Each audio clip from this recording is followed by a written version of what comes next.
ठीक 1 सप्ताह के पश्चात तुम्हारे पेट से मूसल ही उत्पन्न होगा, जो तुम्हारे वंश के विनाश का कारण बनेगा। जिस मदिरा के मद में तुमने मेरा अपमान करना चाहा, वो मदिरा तुम्हारे नाश का कारण बनेगी।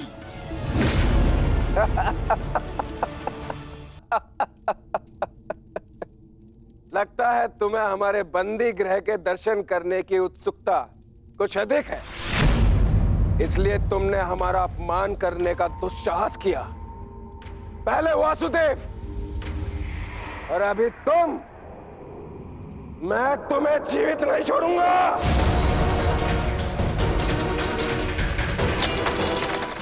अरे ये क्या कर रहे हो मित्र? शांत हो जाओ और इनसे क्षमा मांगो ताकि अपना श्राप वापस ले ले। ये क्या कह रहे हो तुम? इस पाखंडी से क्षमा मांगू? ये एक पाखंडी है। भला कभी किसी पुरुष के कोख से कुछ जन्मते हुए देखा है? ऐसे ढोंगी साधु से डरने की कोई आवश्यकता नहीं।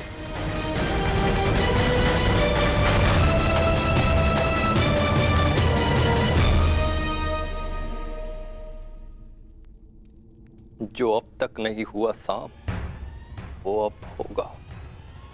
साधुओं का श्राप व्यर्थ नहीं जाता।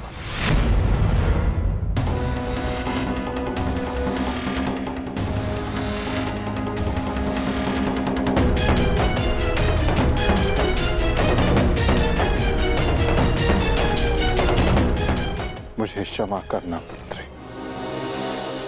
कदाचित मैं तुम्हें कह सकता, सदा सौभाग्यवती भव।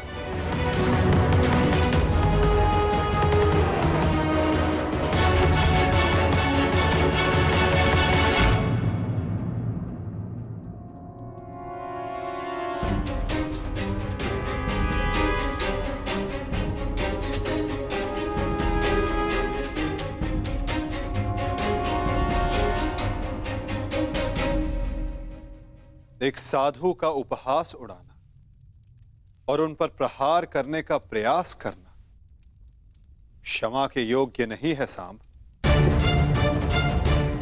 आपने तो सृष्टि के सभी महारथियों और अनेकों सैनिकों का वध करवाया। क्या वो क्षमा के योग्य है?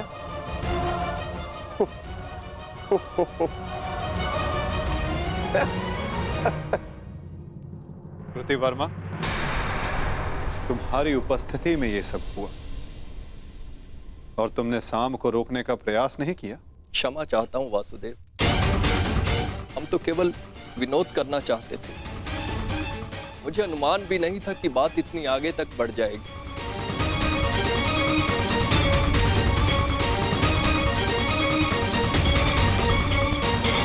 कितना समय? 7 दिन।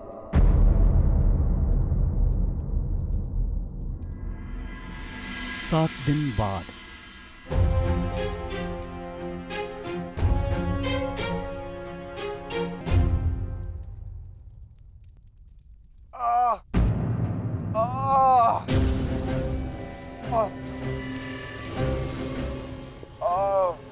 सहायता करो मित्र, मेरी सहायता करो। अत्यधिक पीड़ा हो रही है। कैसी पीड़ा हो रही है तुम्हें? लगता है उस साधु का श्राप मुझे लग गया है। आज 7वां दिन है और ये देखो, मेरे पेट में अत्यधिक पीड़ा हो रही है।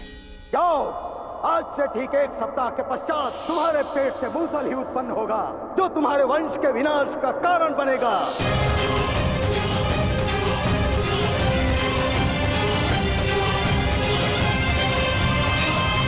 पीड़ा हो रही है। जाओ, आज से ठीक 1 सप्ताह के पश्चात तुम्हारे पेट से मूसल ही उत्पन्न होगा, जो तुम्हारे वंश के विनाश का कारण बनेगा। इस पीड़ा से मुझे मुक्त करो मित्र, मुक्त करो।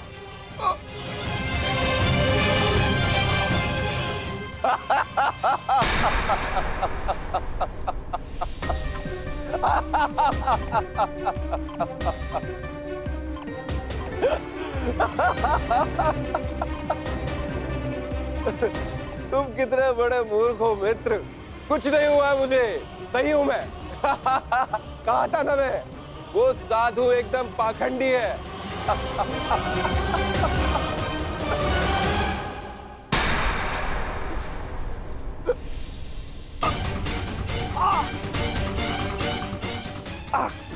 साम,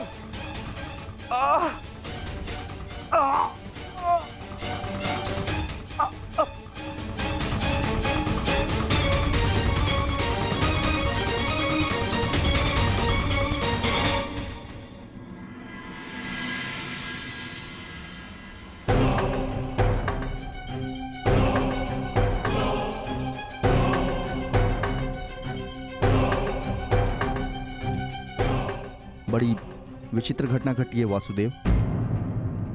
कुमार साम के शल्य चिकित्सा के पश्चात उनके पेट से ये मूसल निकला है।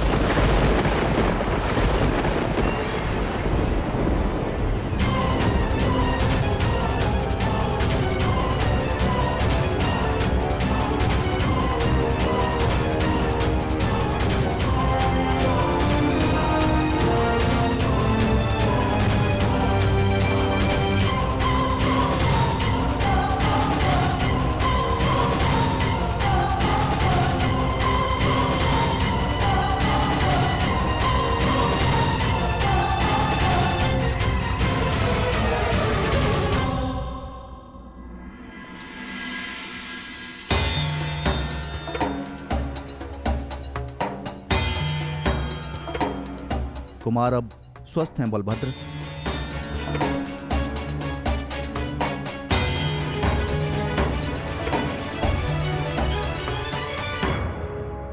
देख लिया, ये उस श्राप का नहीं, ये तुम्हारे अहंकार और तुम्हारे मदिरापान का फल है। ये श्राप तो केवल एक निमित्ता है। तुम्हारे कर्मों के कारण यदुवंश का नाश जन्म ले चुका है। यदि मदिरा के मद में तुमने एक महात्मा का अपमान ना किया होता तो आज तुम्हारी यह दशा ना होती।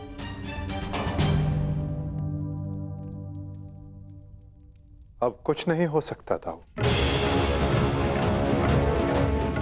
मनुष्य को अपने कर्मों का फल मिलता ही है,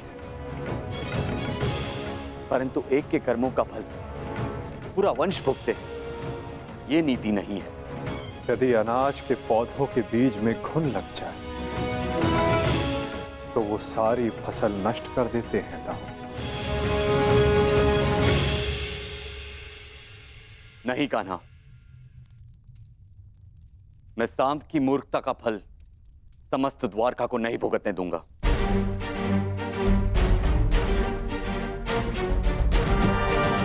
आप इस मूसल का क्या करेंगे दाऊ? श्राप था कि मदिरा पान के कारण द्वारका का नाश होगा।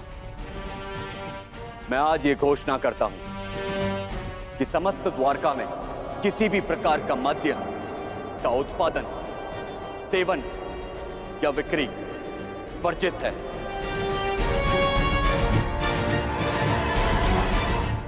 और रही बात इस मूसल की, तो इसका उपाय है मेरे पास।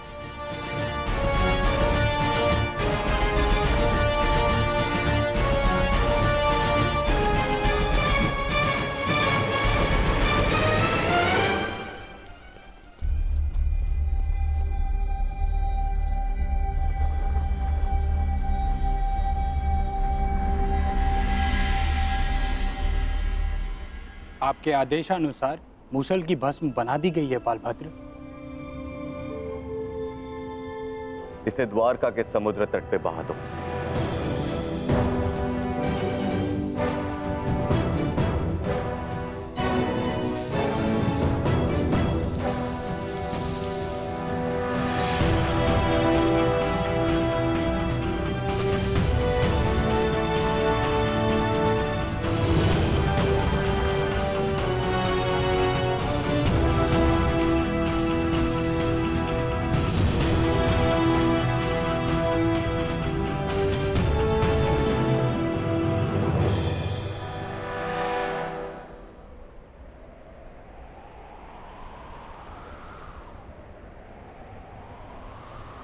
दाऊ, हमारे कर्म ही हमारी नियति निर्धारित करते हैं, केवल साम के कर्म ही नहीं। कुछ श्राप हैं। मैं तुम्हें श्राप देती हूँ कि जिस प्रकार तुमने मेरे कुल का अंत किया है, उसी प्रकार तुम्हारे कुल का अंत भी होगा। और कुछ पाप भी, जो द्वारिका की नियति बनाएंगे। चक्रवात से घर के धराशायी होने का भय हमेशा रहता है कृष्णा। इसका अर्थ ये नहीं कि मनुष्य अपने घर की नींव सुदृढ़ ना करे।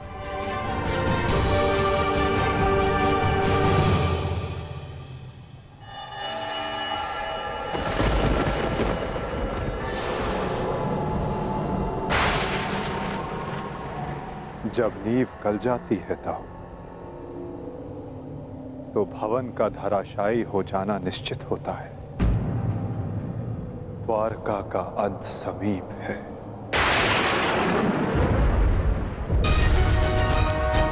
नहीं कान्हा, मेरे रहते हुए ऐसा नहीं होगा।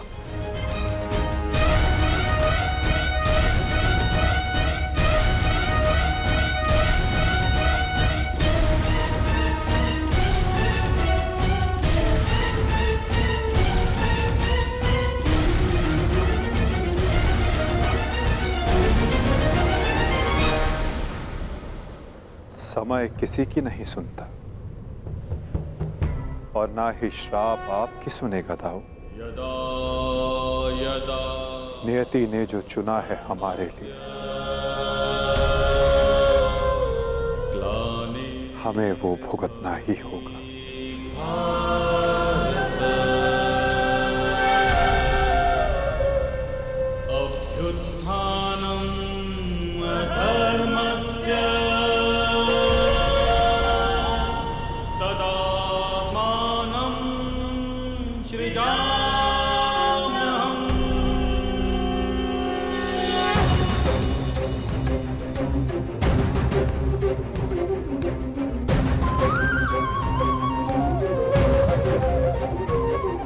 हर एक सरकंडे में एक आहुति छिपी है ताऊ। किसी की मृत्यु तो किसी की मुक्ति।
मेरा स्वप्न है कि हस्तिनापुर में एक गुरुकुल हो, जहां पर बालकों की भांति बालिकाएं भी युद्ध शिक्षा में पारंगत हों और अपनी सुरक्षा करना सीखें। अति उत्तम विचार है पुत्री।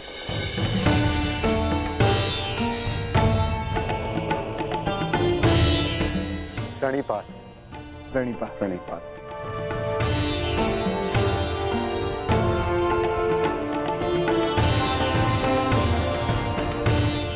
यदि प्रत्येक स्त्री अपनी सुरक्षा में समर्थ हो जाए तो कोई भी पुरुष उस पर अत्याचार नहीं कर पाएगा। यदि वो अबला से सबला बन जाए तो ना ही कोई चीरहरण होगा और ना ही कोई महाभारत होगी।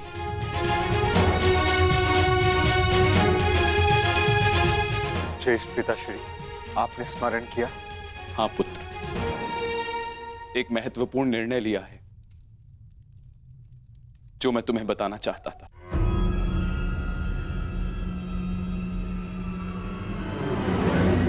गांधारी, जीवन का हर चरण देख लिया पुत्रों, परंतु अब वानप्रस्थ करके संन्यास ग्रहण करने का समय आ गया है।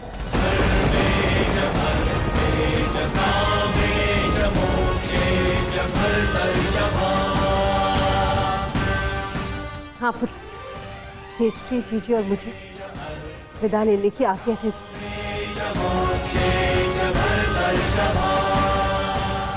प्रस्थान, किंतु अचानक ऐसे? क्या हुआ माता? कोई समस्या हुई है या हमसे कोई भूल हुई है जिससे आपको कष्ट पहुंचा है? नहीं पुत्रों, तुमने और द्रौपदी ने अपना कर्तव्य कुशलता से पूर्ण किया है और अब हमने निर्णय लिया है कि हम तीनों वानप्रस्थ के लिए प्रस्थान करें।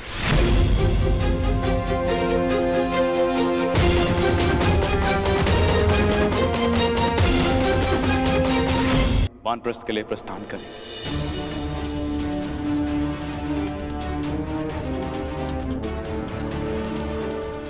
पुत्र का मोह आपको जाने भी नहीं देना चाहता और पुत्र का धर्म आपको रोक भी नहीं सकता। आप सबके तप संचय को रोकना भी पाप होगा।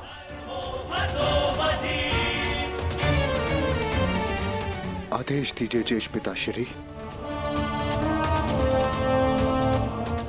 व्यवस्था हो जाएगी। पुत्र, मुझे तुम पर गर्व है।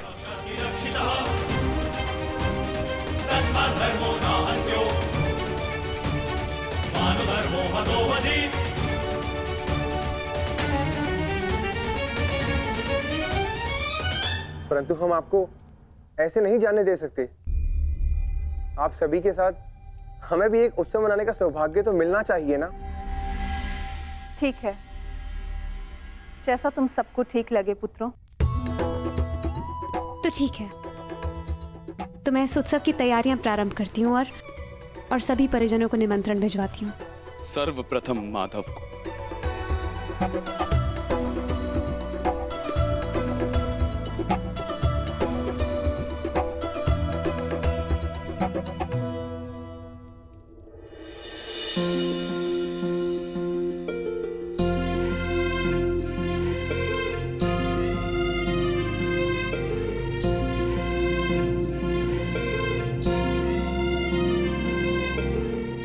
सखी ने निमंत्रण दिया है, स्वीकार करना ही पड़ेगा।